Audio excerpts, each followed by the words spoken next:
عليكم ورحمة الله تعالى وبركاته.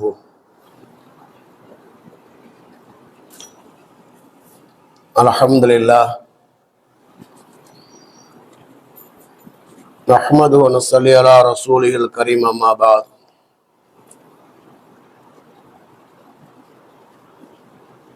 فقد قال الله تعالى في القرآن العظيم: أعوذ بالله من الشيطان الرجيم بفضل بسم الله الرحمن الرحيم. يا أيها الذين آمنوا اركعوا واسجدوا واعبدوا ربكم وافعلوا الخير لعلكم تفلحون. صدق الله العلي العظيم. وقال رسول الله صلى الله عليه وسلم: أحب الناس إلى الله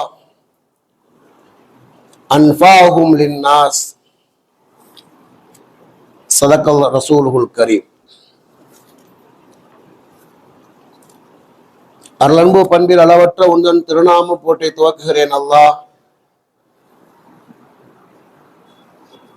சாந்தியும் சமாதானமும் சர்தாரே தோஜஹான் ஸல்லல்லாஹு அலைஹி வஸல்லம் அவர்கள் மீதும்,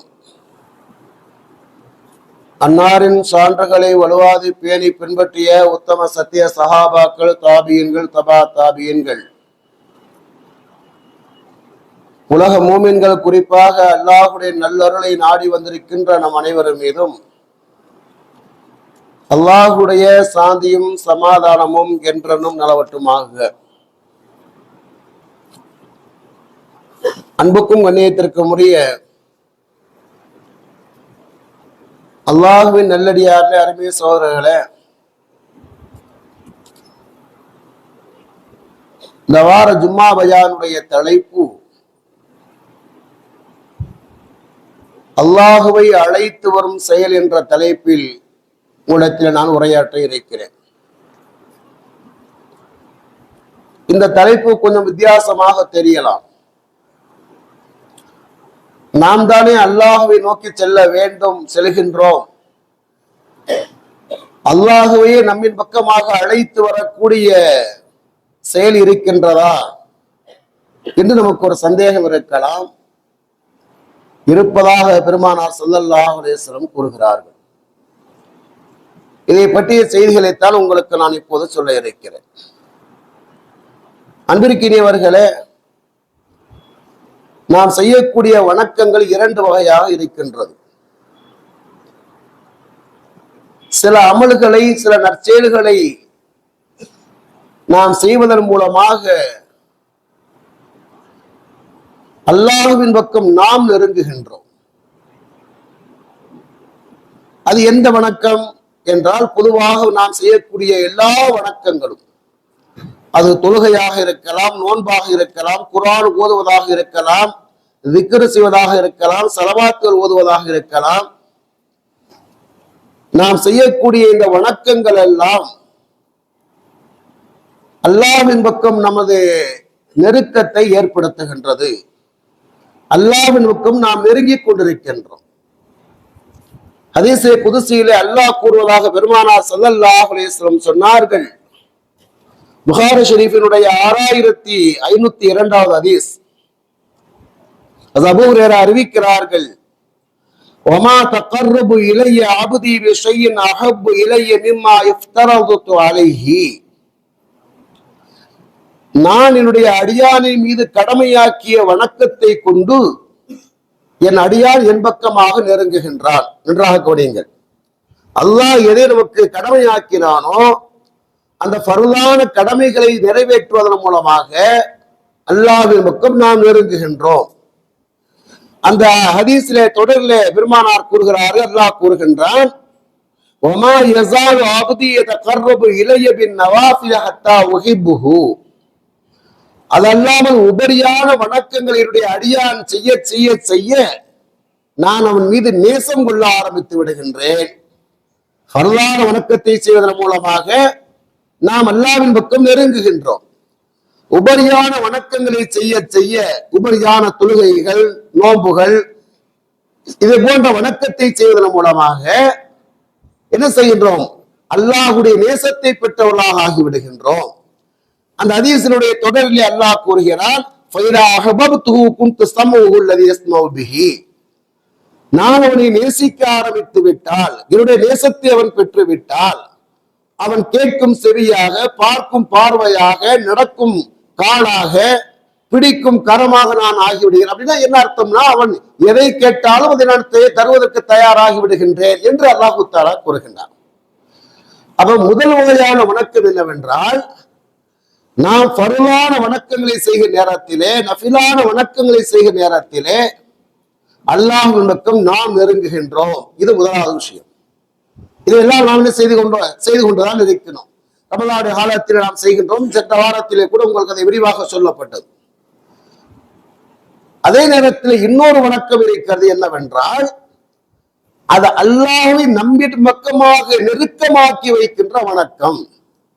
அந்த வணக்கத்தை நாம் செய்தோம் என்று சொன்னால் அல்லாஹ்வே நம்மை நோக்கி வருகின்றான். இப்படி ஒரு வணக்கம் இருக்கின்றது. அதை பற்றிதான் உங்களுக்கு நான் இந்த வாரத்திலே சொல்ல இருக்கிறேன். அது என்னவென்றால், நாம் பிற மக்களுக்கு உபகாரங்கள் செய்கிற நேரத்திலே அல்லாஹ் நம்மின் பக்கம் நெருங்கி வருகின்றான்.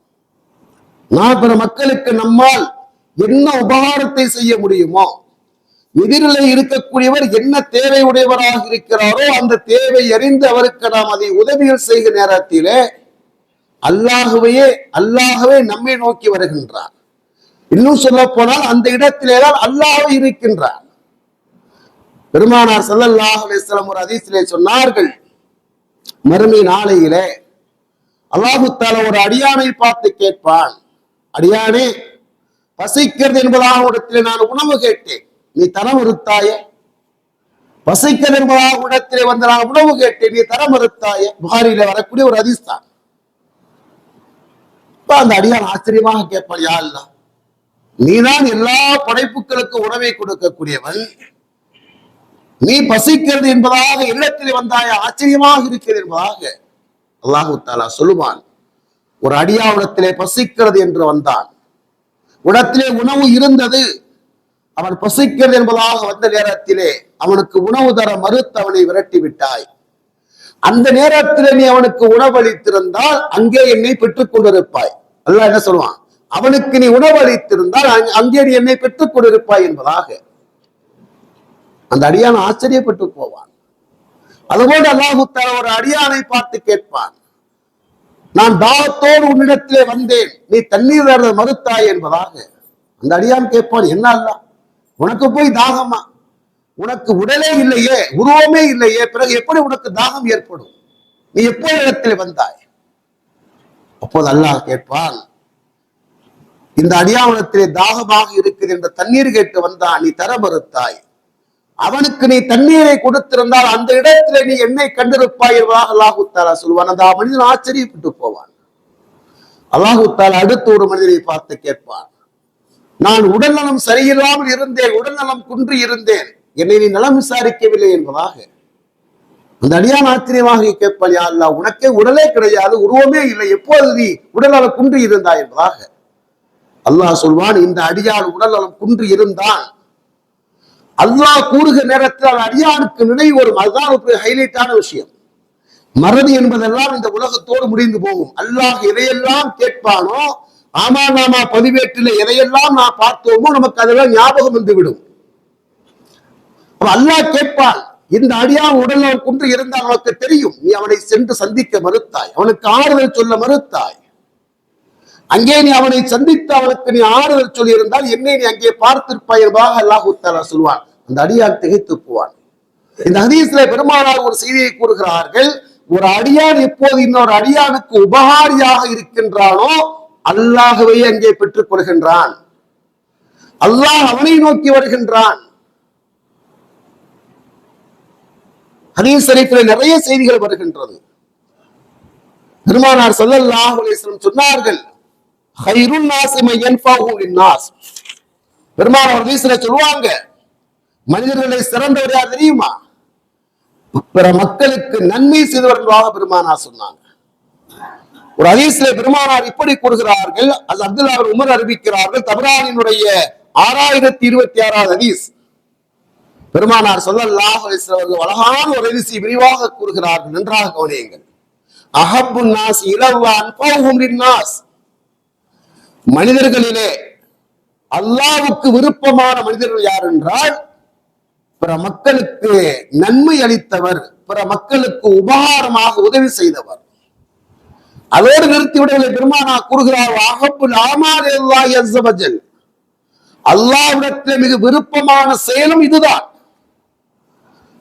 அல்லாஹ்விடத்திலே நேசமான மனிதரும் அவர்தான். அல்லாஹ்வுக்கு விருப்பமான அமல் இது தெரியுமா? பெருமானார் கூறுகிறார்கள், சுரூருன் துத்கிலுஹு அலா முஸ்லிமின், ஒரு முஸ்லிமுக்கு நீ செய்கின்ற சந்தோஷம், ஒரு முஸ்லிமுடைய வாழ்க்கையில நீ நுழைக்கின்ற, நீ ஏற்படுத்துகின்ற ஒரு சந்தோஷம், அது எல்லா அமல்களை விட சிறந்தது.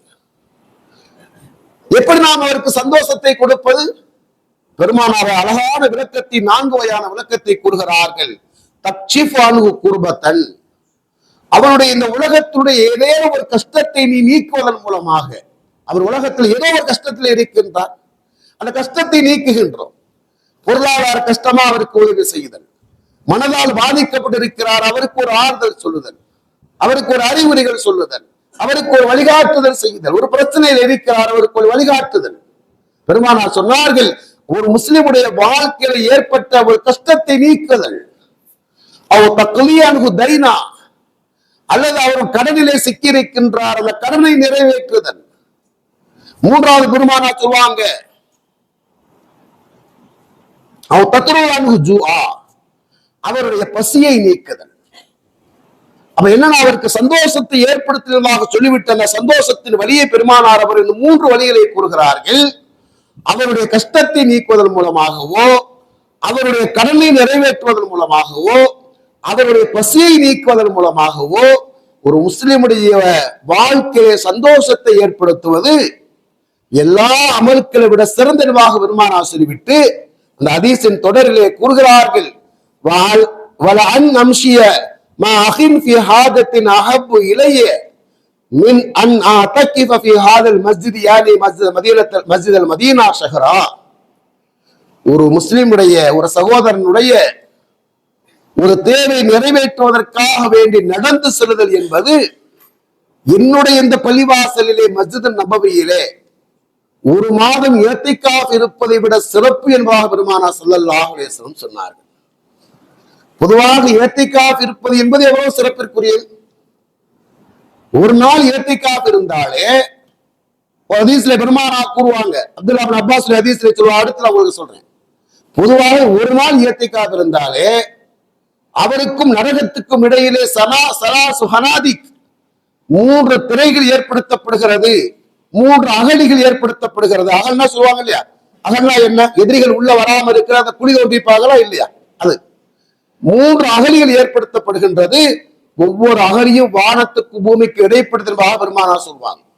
ஒரு நாள் இஅ்திகாஃப் இருந்தாலே பெருமானார் ஸல்லல்லாஹு அலைஹி வஸல்லம் சொன்னார்கள், ஒரு முஸ்லிமுடைய ஒரு தேவை நிறைவேற்றுவதற்காக வேண்டி அவரோடு நடந்து செல்லுதல், அவருக்கு ஒரு தேவை இருக்கிறதா, நடந்து செல்லுதல். மஸ்ஜித் நபவியிலே 1 மாசம் இஅ்திகாஃப் இருப்பதை விட சிறப்பு என்பதாக பெருமானார் ஸல்லல்லாஹு அலைஹி வஸல்லம் சொன்னார்கள். அந்த ஹதீஸினுடைய தொடரிலே பெருமானார் ஒரு செய்தியை சொல்வார்கள், வமன் மஷாஃபி அலா அஹீஹி ஃபி ஹாஜத்தின் ஹத்தா யக்லியஹு ஹத்தா யக்லிஹாலு சப்பத்தல்லாஹ் கலமி யௌம தஸூல் அக்தாம். ஒரு முஸ்லிமுடைய தேவை நிறைவேற்றுவதற்காக வேண்டி அவரோடு நடந்து செல்தல் என்பது மறுமை நாளையிலே மக்கள் எல்லாம் பாதங்கள் நடுங்கிக் கொண்டிருக்கிற நேரத்திலே என்ன நிலை ஏற்படுமோ என்பதாக மக்கள் எல்லாம் மறுமை நாளிலே அச்சத்தோடு இருக்கிற நேரத்திலே அல்லாஹு தஆலாவுடைய உள்ளத்திலே உறுதியை கொடுப்பார், அவருடைய பாதத்திலே அல்லாஹு தஆலா உறுதியை கொடுப்பார். அவர் எந்த வகையான பயமும் இல்லாமல் ஸ்திரமாக உறுதியாக நிற்பார் பெருமானார் ஸல்லல்லாஹு அலைஹி வஸல்லம் சொன்னார். ஆக பெருமானார் எவ்வளவு பெரிய சிறப்பை கூறுகிறார்கள். ஒரு முஸ்லீம் ஒரு சிரமப்படுகிறார் என்று சொன்னால் அந்த சிரமத்தை நீக்குவதற்காக வேண்டி அவரோடு பயணப்படுவது, அவரோடு சென்ற அந்த கஷ்டத்தை நீக்குவது. மஸ்ஜித் நபவியிலே 1 மாதம் இஅ்திகாஃப் இருப்பதை விட சிறப்பு. மறுமை நாளிலே மக்கள்லாம் தன்னுடைய நிலை என்ன ஆகும் என்பதாக பரிதவிக்கிற நேரத்தில் அல்லாஹு தஆலா அவருடைய உள்ளத்திலேயும் உடலிலே உறுதியை கொடுப்பாங்க பெருமானார் ஸல்லல்லாஹு அலைஹி வஸல்லம் சொன்னார். இதை விலகிக் கொண்ட ஆர்வத்தினால்தான் சஹாபாக்களை பொறுத்தவரை இபாதத்திலே செய்த கவனத்தை விட பிற மக்களுக்கு செய்யக்கூடிய உதவிகளை அதிகம் கவனம் செலுத்தினார்கள். இபாதத்தில் கவனம் செலுத்தக்கூடாது என்பதாக அல்ல, நாம் இபாதத்தில் எந்த அளவுக்கு வணக்க வழிபாடுகளை கவனம் செலுத்துகின்றோமோ இதை விட கூடுதலாக ஒரு அடியான் கஷ்டப்படுகின்றான் என்பதாக தெரிந்தால், நமக்கு அருகிலே ஒருவர் தேவை உடையவராக இருக்கிறார் என்று தெரிந்தால் அந்த தேவையை நிறைவேற்றுவதற்கு நாம் முற்பட வேண்டும், கண்டும் காணாமல் இருக்கக்கூடாது. மக்களை பொறுத்தவரை மக்கள் இரு வகையாக இருக்கிறார்கள். சில மக்களை பொறுத்தவரைக்கும் இபாதத்தில் எந்த குறையும் இல்லை, கரெக்டா தொழுவாங்க, நோன்பு வைப்பாங்க, குர்ஆன் ஓதுவாங்க, எல்லாம் இருப்பாங்க. ஆனால் பிற மக்களுக்கு உதவி என்ற நேரத்தில் அவர் கஞ்சத்தோடு இருக்கிறார். அதெல்லாம் நமக்கு சாத்தியம் இல்லைங்க, அதெல்லாம் பிறகு பார்த்துக்கிறாங்க என்பதாக மக்கள் இருக்கிறார்கள். சில மக்களை பொறுத்தவரைக்கும் உதவி உபகாரங்கள் செய்கிறார்கள், ஆனால் இபாதத்திலே பலகீனமாக இருக்கிறார்கள். இது இரண்டுமே தவறு. நாம் இபாதத்திலேயும் கவனம் செலுத்த வேண்டும், அதை விட கூடுதலாக பிற மக்களுக்கு உபகாரிகளாக நாம் வாழ வேண்டும் என்று சொல்ல அல்லாஹ் கூறுவான், வஹ்சினு இன்னல்லாஹ யுஹிப்புல் முஹ்சினீன். நீங்கள் பிற மக்களுக்கு உபகாரம் செய்யுங்கள், உபகாரம் செய்யக்கூடியவர்களை அல்லாஹ் நேசிப்பதாக அல்லாஹ் தன் திருமறையை கூறுகிறார். பிற மக்களுக்கு உதவிகள் செய்யும் நேரத்திலே அல்லாஹ் நேசிக்கின்றார். எனவேதான் நம்முடைய முன்னோர்கள் தன்னுடைய சகோதரன் கூட பிறந்தவன் அல்ல, ஒரு முஸ்லீம் ஒரு சிரமப்படுகிறார் என்று தெரிந்தாலோ அதை ஒரு சிரமத்தை நம்மிடத்திலே சொல்லிவிட்டாலோ அந்த சிரமத்தை நீக்குவதற்கு தன்னாலான முயற்சிகளை செய்தார்கள். நமக்கு என்ன செய்ய முடியுமோ அவருக்கு ஒரு அறிவுரை சொல்ல முடியும், ஒரு வழிகாட்டுதல் செய்ய போதும். ஒரு வழிகாட்டுதலை சொல்லி அவருடைய பிரச்சனை தீர்க்க முடியும் என்று செய்வதை மாற்ற வரவேற்கின்றது வரலாற்றில் ஒரு செய்தி வருகிறது. ஹஜ்ரத் பெருமானார் ஸல்லல்லாஹு அலைஹி வஸல்லம் வஃபாத்துக்கு சில ஆண்டுகளுக்கு பிறகு அப்துல்லாஹ் பின் அப்பாஸ் ரலியல்லாஹு தஆலா அன்ஹு அவர்கள் மஸ்ஜித் நபவியிலே இஅ்திகாஃப் இருக்கிறார்கள். தபரானிலே பைஹக்கிலே வரக்கூடிய ஹதீஸ்கள் இது. தபரானிலே 7326 ஹதீஸாக வருகிறது, பைஹக்கிலே 3965 ஹதீஸாக வருகின்றது. அப்துல்லாஹ் பின் அப்பாஸ் யார்? பெருமானார் ஸல்லல்லாஹு அலைஹி வஸல்லம் தம்பி, பெரிய தந்தையுடைய மகன். பெருமானாரோடு வாழ்ந்தவர்கள், மிக நெருக்கமாக இருந்தவர்கள். மஸ்ஜித் நபவியில் இஅ்திகாஃப் இருக்கிறார்கள். ஒரு தோழர் வருகின்றார், ஒரு முஸ்லிம் வருகின்றார், வந்து சலாம் செய்துவிட்டு அமைதியாக அமர்ந்து விட்டார். அவரை பார்க்கிறார்கள், கவலை தோய்ந்த முகத்தோடு இருக்கின்றார். அப்ப என்ன செஞ்சாங்க, இவர்களே கேட்டார்கள், இன்னைக்கு நம்முடைய நிலை என்ன? ஒருத்தர் கஷ்டப்படுறது மாதிரி நமக்கு தெரிஞ்சாலும் கூட வாயை திறக்க மாட்டோம். நமக்கு அவனை பத்தி கஷ்டப்படுறாங்கன்னு நமக்கு தெரிஞ்சே இருந்தாலும் கூட வாயை திறக்க கூடாது. திறந்தோம்னா ஏதாவது நமக்கு உதவி கேட்டுருவாங்க, தெரியாம இருந்துடும். அப்படியே ஒரு சிரமத்தை சொன்னாங்க, அப்படியாப்பா எனக்கு தெரியாது, நீ கஷ்டப்படுறது எனக்கு தெரியாது, இருந்தாலும் என்னுடைய சூழ்நிலை இப்ப சரியில்லை, ரொம்ப கஷ்டத்துல இருக்கு என்பதா. இடத்துல கூட ஒருத்தர் சொன்னார், அப்படின்னு கேட்டார், என்ன செய்யறது, வாடகை வாங்கிதான் சாப்பிட்டுட்டு இருக்கேன் என்பதாக. நான் தப்புன்னு சொல்லிட்டு வந்துட்டேன். வாடகை வாங்கி சாப்பிடுற அளவுக்கு அல்லாஹ் தஆலா உங்களுக்கு பொருளாதாரத்தை கொடுத்திருக்கிறான் என்று அல்லாஹ்வுக்கு நன்றி செய்யுங்கள். ஏன்னு சொன்னால் சொந்த வீடே இல்லாமல் பல பேர் வாடகை வீட்டில் இருக்கிறார்கள். மனுஷன் என்ன சொல்றான் அப்படின்னா, வாடகை வாங்கி நான் சாப்பிட்டுட்டு இருக்க ரொம்ப கஷ்டமா இருக்கா சரித்து அப்படின்னா, வாடகை வாங்கி சாப்பிடுற அளவுக்கு அல்லாஹ் வச்சிருக்காரு, சந்தோஷப்படுறது இல்லையா? எவன்டைய கையாத தேவையில்லையே. ஆக மனிதனுடைய நிலை எப்படி எதுக்கு சொல்றேன்னா, மக்கள் எப்படி இருக்காங்கன்னா, யாராவது கஷ்டப்படுறாங்க தெரிந்தாலும் கூட கண்டுக்கிறாம இருக்குது. ஆனால் நம்முடைய முன்னோர்கள் சஹாபாக்கள் எப்படி இருந்தார்கள் சொன்னால், அவர் வந்து அமருகின்றார், கவலை தோய்ந்த முகத்தோடு வந்து அமருகிறார். அப்துல்லாஹ் பின் அப்பாஸ் கேட்கிறாயா ஃபுலான் அராக்க முத்த முக்தைபன் ஹஸீனா, உன்னை நான் கவலை தோய்ந்த முகத்தோடு பார்க்கிறேன், என்ன காரணம்? ஏன் உன் முகம் ரொம்ப கவலையா இருக்கு, என்ன காரணம்? அவர் கூறுகிறார், லிஃபுலானின் அலைய ஹக்குன், ஒரு மனிதனிடத்திலே கடன் வாங்கியிருந்தேன், அந்த கடனை கொடுக்க வேண்டியது இருக்கிறது. வலா ஹுர்மத்தி சாஹிபி ஹாதல் கபரி மா அக்திரு அலைஹி, இருந்தாலும் அதை கொடுப்பதற்கு இடத்துல இப்ப வசதி இல்லை. நான் கடனை கொடுக்கணும், ஆனா கொடுப்பதற்கு இடத்துல இப்ப வசதி இல்லாமல் இருக்கிறேன் என்பதாக அவர் கூறுகிறார். ஏன் விட்டு சொன்னார், இந்த பெருமானார் ஸல்லல்லாஹு அலைஹி வஸல்லம் கபரின் மீது சத்தியமாக சொல்றார். அவர் என்ன சொல்றாரு, இங்க அடக்கம் இருக்கிற பெருமானாருடைய கபரின் மீது சத்தியமாக ரசூலுல்லாஹ்வுடைய கபரை பார்த்து சொல்றாரு, ரவுலா பார்த்து சொல்றாரு, இவர் மீது சத்தியமாக கொடுப்பதற்கு இடத்துல வசதி இல்லை. அப்துல்லாஹ் பின் அப்பாஸ் சொல்லுவாங்க, அஃலாவு கல்லிமுஹு, அவர்கிட்ட போய் நமக்கு ஏதாவது நான் பேசட்டுமா, என்ன பேசட்டுமா, தவணை வாங்கி தரட்டுமான்னு கேட்கிறாங்க. அப்ப நான் எதுக்கு சொல்றேன் அப்படின்னா, பணத்தை கொடுத்துதான் உதவி செய்யுங்கிறது அல்ல. நமக்கு முடிந்தால் அவருக்கு ஒரு டைம் வாங்கி கொடுக்க முடியும். நம்ம சொல்றது அவர் கேட்பாரு சொன்னா இல்லைங்க, நல்ல மனுஷன் தான், அவருக்காக என்ன செய்யும், நல்ல மனுஷா பார்த்தான் கொடுக்கணும். அதுக்காக எல்லாத்தையும் நம்ம ஜாமீன் போட்டுறக்கூடாது. ஏன்னா ஜாமீன் போட்ட பல பேர் வந்து மாட்டிக்கிட்டு போனவன்லாம் நிறைய இருக்காங்க. அப்ப என்ன செய்யறாங்க, கேட்கிறாங்க, உனக்காக இடத்துல வந்து பேசட்டுமா, பேசுங்க என்பதாக அவர் கூறுகிறார். அப்பதான் என்ன செய்யறாங்க, அவங்க போய் பேசுறாங்க. அப்படி பேச போகிற நேரத்திலே சிறப்பு காலனியை அணிந்து கொண்டு மஸ்ஜித் போயிட்டு வெளியேறிட்டாங்க. அப்ப அவர் கேட்கிறாரா, நசீத்தமாக்கும் தஃபி, நீங்கள் ஏத்திக்காக இருந்து மறந்து விட்டீர்களா கேட்கிறார். ஏத்தியாக இருந்தீங்கல்ல, ஏத்திக்காக இருந்தா என்ன செய்யக்கூடாது, வெளியே போக கூடாது. அவர் எப்ப போல ஏத்தியாக இருக்கல, சுய தேவைகளுக்காக மட்டும் வெளியே செல்லலாம். ஏத்தியாக இருந்தார் நாம் மலம் ஜலம் கழிக்குதல், உணவு செய்தல், குடித்தல் போன்ற அடிப்படை விஷயங்களுக்கு செல்லலாமே தவிர, ஏத்திக்காக இருக்கக்கூடியவர் ஜனாசா தொழுகைக்கு கூட வெளிப்பள்ளிக்கு வரக்கூடாது. வெளிப்பள்ளிக்கு வந்துட்டாரு ஏத்தியாக புரிஞ்சு போயிடும். உள்பள்ளியிலே தான் அமர்ந்திருக்கணும். சில பேர் வெளிப்பள்ளியில உட்கார்ந்துட்டு இங்கெல்லாம் அந்த மாதிரி இல்லை, ஏத்தியாக இருந்தா தானே. நம்ம பள்ளியில ஒரு ஆள் இருக்க வைக்கிறதே படாத பாடா இருக்க முடியும். நான் ஒரு பள்ளிக்கு போனேன், ஏத்தியாக இருந்துட்டு என்ன செய்ய, வெளிப்பள்ளியில உட்காந்து போன பேசிட்டு இருக்காரு. நான் என் நண்பர்கிட்ட கேட்டேன், அவர் ஏத்திக்கா இருக்காரு, ஆமா இருக்கிறாரு. ஏத்திக்கா கூட வெளிப்பள்ளியில உட்காந்து போன பேசிட்டு அலைகிறாரு, அது கூட வெளியே வரக்கூடாது. அப்ப என்னன்னா அவர் கேட்கிறாரு, என்ன செய்றீங்க, ஏத்திக்கா மறந்து விட்டீங்களா என்பதாக. அப்ப என்ன செஞ்சாங்க, அப்துல்லா பின் அப்பாஸ் சொல்றாங்க, அழுது கொண்டே சொன்னார்களா, லா வலாக்கின்னி சமீது சாயிபஹால் கபரி வல் அஹ்துபி கரீபன் ஃபதமாதாயினாஹு, கண்கள் கண்ணீரை சிந்திய நிலைமையில பெருமானார் ஸல்லல்லாஹு கபரை பார்த்தவர் சொன்னார், இந்த கபரிலே வாழுகின்ற, இந்த ரவுலாவிலே வாழுகின்ற இந்த பெருமானாரிடமிருந்து நான் கேட்டு அதிக நாட்கள் ஆகிவிடவில்லை. இந்த பெருமானார் சொன்னாங்க அப்படின்னா, மன் மஸ்தாஃபி ஹாஜத்தி அஹீஹி வ பலக மின்ஹா கான ஹைரம் மின் இத்திகாஃபி அஷர சினீன். ஒரு முஸ்லிமுடைய ஒரு சகோதரருடைய தேவை நிறைவேற்றுவதற்காக செல்லுதல், அவருக்கு ஏதோ ஒரு உதவி, அந்த உதவியை செய்வதற்காக செல்ல டைம் வாங்கி கொடுக்குதல் என்பது ஒரு உதவிதானே. அந்த உதவியை செய்வதற்காக செல்லுதல் என்பது 10 வருடங்கள் ஏத்திக்காக இருப்பதை விட சிறப்பு என்று இந்த மன்னரையிலே வாழ்கின்ற, இந்த ரவுலாவிலே வாழ்கின்ற பெருமானாரிடமிருந்து கேட்டு அதிகமான நாட்கள் ஆகவில்லை. சொல்லிவிட்டு அடுத்து அவங்கதான் சொல்லுவாங்க, அதே பெருமானார் சொன்னாங்க, ஒரு நாள் ஏத்திக்காக இருந்தால் அவருக்கும் நரகத்துக்கும் இடையிலே 3 அகழிகள் ஏற்படுத்தப்படுகிறது. ஒவ்வொரு அகழியும் வானத்துக்கும் பூமிக்கும் இடைப்படுகின்றதாக பெருமானார் சொன்னாங்க.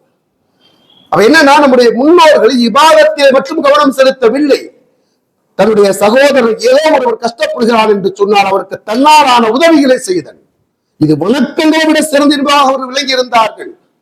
வரலாற்றில் ஒரு செய்தி வருகிறது, பெருமானார் ஸல்லல்லாஹு அலைஹி வஸல்லம் பேரப்பிள்ளை தான் ஹஜ்ரத் ஹசன் அவர்கள். ஹசன் ரலியல்லாஹு தஆலா அன்ஹு அவர்கள் காபத்துல்லாஹை தவாப் செய்கிறார்கள். தவாப் செய்கிற நேரத்திலே 4வது சுற்று சுத்தி கொண்டிருக்கிறார்கள். ஒரு மனிதர் வந்து செய்கிறாருடைய காதிலே வந்து ஒரு செய்தியை கூறுகிறார். அவருடைய காதில வந்து உதவி சொல்றார். என்ன சொல்றாரு, எனக்கு வந்து தேவை இருக்கிறது என்பதாக ஒரு செய்தியை கூறுகின்றார். உடனே என்ன செஞ்சாங்க அப்படின்னா, அந்த தவாப்பை அப்படியே விட்டு அவரை அழைத்துக் கொண்டு வெளியே போயிட்டாங்க. அப்ப அவர் கேட்டாரு, என்னங்க, அவர் கேட்கல, பக்கத்துல ஒரு கேட்கிறாரு.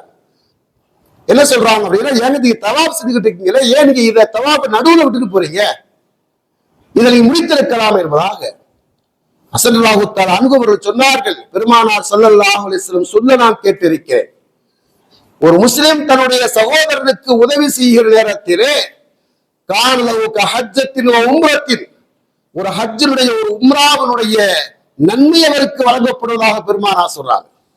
பிற மனிதனுக்கு உதவி செய்கிற நேரத்திலே அவர் ஒரு கஷ்டத்தை கூறுகிறார், அந்த கஷ்டத்தை நீக்குவதற்காக நான் அழைத்து செல்கிற நேரத்திலே எனக்கு எவ்வளவு பெரிய பாக்கியத்தை பெற்றுத்தரும் தெரியுமா, ஒரு ஹஜ்ஜினுடைய ஒரு உம்ராவுடைய நன்மை எனக்கு பெற்றுத்தரும். அதனால வதர்சினா அதை நிறைவேற்றி விட்டு வந்து தவாப் செய்து கொள்ளலாம். தவாப் செய்ய ஒரு பெரிய விஷயம் இல்லையே, போயிட்டு வந்து மறுபடியும் தவாப் செய்வாங்க சொன்னாங்க. இப்ப நம்முடைய முன்னோர்கள் எப்படி இருந்தாங்க அப்படின்னா, பிற மக்களுக்கு தன்னால் என்ன உதவிகள் செய்ய முடியுமோ அதை செய்யக்கூடியவராக இருந்தார்கள்.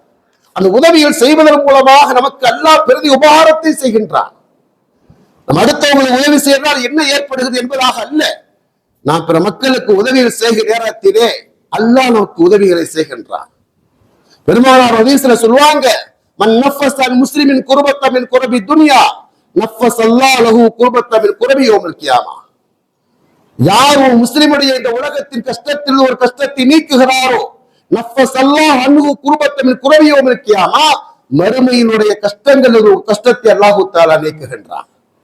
அடுத்தவருக்கு உதவி செய்தால் நமக்கு என்ன கிடைக்க போது என்பதாக நாம் நினைக்க கூடாது. என்று சொன்னால் மனிதன் எதை செய்தால் லாப கண்ணோட்டத்திலே பார்க்கின்றான். அடுத்தவர்களுக்கு நம்ம என்ன செய்கின்றோமோ நாம் அடுத்தவருக்கு செய்ய செய்ய அல்லாஹ் அதற்கு பிரதி உபகாரத்தை செய்கிறான். ஏன் என்று சொன்னால் அறிஞர் பொறுப்பு எப்படி எழுதுவாங்க, ஒரு பட்டிமன்ற பேச்சாளர் இப்படி சொல்வார். என்ன சொல்வார் அப்படின்னு கேட்டா, நாம் இறைவனுக்கு, அதாவது இறைவனுடைய படைப்புகளை பராமரிப்பது இறைவனுடைய கடமை. அந்த உதவிகளை நாம் செய்கிற நேரத்தில் இறைவனே நமக்கு ரெண்டு செய்வதாக ஒரு செய்தி சொல்லுவார். அப்ப படைப்புகளை பராமரிப்பது, படைப்புகளுடைய கஷ்டங்களை நீக்குவது என்பது அல்லாஹ்வுடைய வேலை. அதை நாம் செய்கிற நேரத்தில் அல்லாஹ் மகிழ்ச்சி அடைந்த அல்லாஹ் பிரதி உபகாரமாக என்ன செய்கின்றான், நீ இந்த உலகத்திலே அவருடைய கஷ்டத்தை நீக்கி விட்டாயா, மறுமையிலே அவருடைய கஷ்டத்தை நான் நீக்குகிறேன் என்று அல்லாஹ் நீக்குகின்றான். பெருமானா சொல்லுவாங்க, அந்த கஷ்டத்தை உன்னால் நீக்க முடியவில்லை, அதை நீ லேசாக்குகின்றாய். நீக்குதல் என்பது அறவே இல்லாமல் ஆக்குதல். ஒரு என்ன செய்யறா, பொருளாதாரத்தில் கடனா இருக்காரு, ஒரு கடன் வாங்கி கொடுக்க முடியாம இருக்காருன்னா நான் பணத்தை கொடுத்து அந்த கடனை நீக்குதல் என்பது ஒன்று. அது லேசாக்குதல் என்று சொன்னால் நம்மளால பணம் கொடுக்க முடியல, டைம் வாங்கி கொடுக்கிறோம், அது நமக்கு ஒரு பணம் தர வேண்டியது இருக்கிறது, கொஞ்சம் அவகாசம் கொடுக்கின்றோம். பெருமானார் கூறுகிறார்கள், ஒருவருடைய கஷ்டத்தை நீ இலகுவாக்கினால் மறுமையினுடைய ஒரு கஷ்டத்தில் ஒரு கஷ்டத்தை எல்லாம் இலகுவாக ஆக்குகிறான். பெருமானார் சொல்லுவாங்க, சத்தரம் முஸ்லிமன் சத்தரஹுல்லாஹ் ஃபி துன்யா வல் ஆகிரா. ஒரு முஸ்லிமுடைய இந்த உலகத்தினுடைய குறைகளிலே ஒரு குறை யார் மறைக்கின்றாரோ அல்லாஹ்வுடைய மறுமையிலே அவருடைய குறைகளை அல்லாஹ் மறைக்கின்றார். வல்லாஹ் ஃபி அவ்னில் அப்தி மா கான அப்து ஃபி அவ்னி அஹி. ஒரு மனிதன் தன்னுடைய சகோதரனுக்கு உதவி செய்யும் காலம் எல்லாம் அல்லாஹ் அவனுக்கு உதவி செய்வதாக பெருமானார் சொன்னாங்க. நாம் அடுத்தவருக்கு உதவிகள் செய்ய செய்ய செய்ய என்ன செய்கின்றான், அல்லாஹ் நமக்கு உதவி செய்கின்றான். பெருமானார் ஹதீஸ்ல இப்படி சொல்வாங்க, அல் ஹல்கு குல்லுஹும் யா அல்லாஹ், படைப்புக்கள் அனைத்தும் அல்லாஹ்வுடைய குடும்பத்தினர்கள். ஃபஅஹப்புல் ஹல்கி இலல்லாஹி அஹ்ஸன இலா யாலிஹி. அல்லாஹ்வுடைய படைப்புகளிலே மிக அல்லாஹ்வுக்கு நேசமானவர் யார் தெரியுமா, அல்லாஹ்வுடைய படைப்புக்கு உபகாரம் செய்திருந்தா பெருமானார் சொல்றாங்க. இந்த உலகத்துக்கு எல்லா படைப்புகளும் அல்லாஹ்வால் படைக்கப்பட்டது அல்லாஹ்வுடைய குடும்பம். அல்லாஹ்வுக்கு மனைவி மக்கள் இல்லை என்பது வேறு, ஆனால் அல்லாஹ்வுடைய குடும்பம் எல்லாம். ஆனால் நாம் அல்லாஹ்வுடைய குடும்பத்தில் யாருக்கு நாம் உதவிகள் உபகாரம் செய்தாலும் கூட பெருமானார் கூறுகிறார்கள், அல்லாஹ்வுடைய நேசத்துக்குரியவர்களா பெருமானார் சொல்றாங்க. இன்னும் சொல்ல போனால் இந்த ரமலானுடைய மாதம் என்பதே இதுக்கு என்ன பேரு, ஷஹ்ரு முவாசாத்துன். இந்த ரமலானுடைய மாதத்துக்கு பெருமானார் ஒரு பேர் வைத்தார்கள், ஷஹ்ரு முவாசாத்துன். பிற மக்களுடைய கஷ்டங்களை அறிந்து துயர் துடைக்கின்ற மாதம் என்பதாக பெருமானார் சொல்றாங்க. இந்த மாசத்துக்கு என்ன பேரு, பிறருடைய துயர் துடைக்கின்ற மாதம் என்பதாக. எனவே இந்த ரமலானுடைய மாதத்தில் என்ன செய்ய வேண்டும், இன்னும் கூடுதல் கவனம் செலுத்த வேண்டும். யாராவது சுத்தி உள்ளவர்கள் யாராவது தேவையுடையவர்கள் இருந்தால் அதை நீங்கள் தேவை நிறைவேற்றுங்கள் என்பதாக பெருமானார் சொல்லுவாங்க இல்லையா, மன் ஃபத்தர சாயிமா, யார் நோன்பாளிக்கு நோன்பு திறக்க உதவி செய்கின்றாரோ அவருக்கு அந்த நோன்பாளியினுடைய நோன்பின் நன்மை இவருக்கு வழங்கப்படுகின்றது. இருந்தாலும் கூட அவருடைய நோன்பின் நன்மை குறைக்கப்படாது என்பதாக பெருமானார் சொல்வாங்க. நம்முடைய முன்னோர்கள் யாராவது ஒருவரை ஒரு தேவையுடையவரை அழைத்து வைத்து நோன்பை திறக்கக்கூடியவராக இருந்தார்கள்.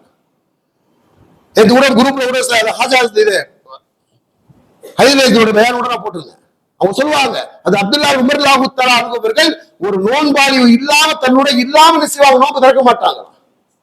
அம்மார் ரலியல்லாஹு தஆலா அவர்கள் தன்னுடைய வீட்டுல 500 நபர்களுக்கு செய்வாங்க, ஒன்று சேர்த்தவங்க நோன்பு திறக்க உதவி செய்வாங்க. அப்ப இந்த மாதம் எப்படிப்பட்ட மாதம் என்று சொன்னா, பிற மக்களுக்கு நோன்பு திறப்பதற்காகவோ அல்லது நோன்பு வைப்பதற்காகவோ யாராவது ஒரு அடிப்படையில் உதவி செய்ய முடியும்னா உதவி செய்ய வேண்டும். இதன் மூலமாக அல்லாஹ்வுடைய ரஹ்மத்தும் நமக்கு கிடைக்கின்றது. இந்த ரஹ்மத்துடைய இந்த 10 நாட்கள் நான் பிற 9 உட்கார்ந்து இருக்கோம்.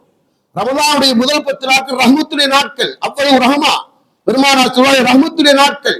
இதனால நம்ம என்ன செய்வோம், அல்லாஹ் ரஹ்மனா பிரஹ்மத்திஹி யா அர்ஹமர் ரஹீம் போதும் இல்லையா. இந்த அல்லாஹ்வுடைய ரஹ்மத்தை பெற்றுத் தரக்கூடிய வழிகளிலே ஒன்று பிற மக்களுக்கு உதவி செய்தல். ஏன்னா பெருமானார் இப்படி சொல்வாங்க, அர்-ராஹிமூன் யர்ஹமுஹுமுன் நாஸ் யர்ஹமுர் ரஹ்மான், இரக்கமுடையவர்கள் மீது அல்லாஹ் இரக்கப்படுகின்றான். சொல்லிவிட்டு பெருமானார் சொல்வாங்க, இர்ஹமு மன் ஃபில் அர்தி யர்ஹமுக்கும் மன் ஃபிஸ் ஸமா, பூமியில இருக்கக்கூடியவர்கள் மீது நீங்கள் இரக்கப்படுங்கள், இரக்கம் காட்டுங்கள். வானத்தில் இருக்கின்ற அல்லாஹ் மீது இரக்கப்படுவதாக பெருமானார் ஸல்லல்லாஹு அலைஹி வஸல்லம் சொன்னார். பிற மக்களுக்கு நாம் உதவி செய்கிற இடத்தில் அல்லாஹ் உதவி செய்கின்றார். பிற மக்கள் மீது நாம் இறக்கப்படுகிற நேரத்தில் அல்லாஹ் மீது இறக்கப்படுகின்றான். எனவே பெருமாள் ஹதீஸ்ல இப்படி சொல்லுவாங்க, அஸ்ஸகியு கரீபும் மினல்லாஹ், கொடை வள்ளல் அல்லாஹ்வுக்கு நெருக்கமானவர், கரீபும் மினன்னாஸ் மக்களுக்கு நெருக்கமானவர், பஈதும் மினன்னார் அவர் நரகத்தை விட்டும் தூரமானவர். பிற மக்களுக்கு உதவி செய்கிற நேரத்திலே நாம் அல்லாஹ்வுக்கு நெருக்கமாக ஆகின்றோம், மக்களுக்கு நெருக்கமாக ஆகின்றோம், நரகத்தை விட்டும் நாம் தூரமாகி விடுகின்றோம். அதே நேரத்தில் ஒருவன் கஞ்சத்தனமாக இருந்தால் பெருமானார் சொல்வார்கள், பஈதும் மினல்லாஹ் அல்லாஹ் விட்டும் தூரமானவன், மக்களை விட்டும் தூரமானவன், பஈதும் மினல் ஜன்னah சொர்க்கத்தை விட்டும் தூரமானவன், அவன் நரகத்துக்கு நெருக்கமானவன் பெருமானார் சொல்வாங்க. அதனால வாழும் காலத்தில் நாம் இந்த இரண்டு விஷயங்களை செய்ய வேண்டும். நாம் நற்செயல்களை வணக்கங்கள் செய்வதன் மூலமாக அல்லாஹ்வுக்கு நாம் நெருங்கக்கூடியவர்களாக இருக்க வேண்டும். பிற மக்களுக்கு உதவிகள் செய்வதன் மூலமாக அல்லாஹ்வே நம்மை நெருங்கி வரக்கூடிய நற்செயல்களை செய்யக்கூடிய மக்களாக இருக்க வேண்டும். இதை கேட்டோம், அதை கடைபிடிக்க அல்லாஹ் ரப்பல் அல்ஹம்துலில்லாஹ் ரப்பில் ஆலமீன்.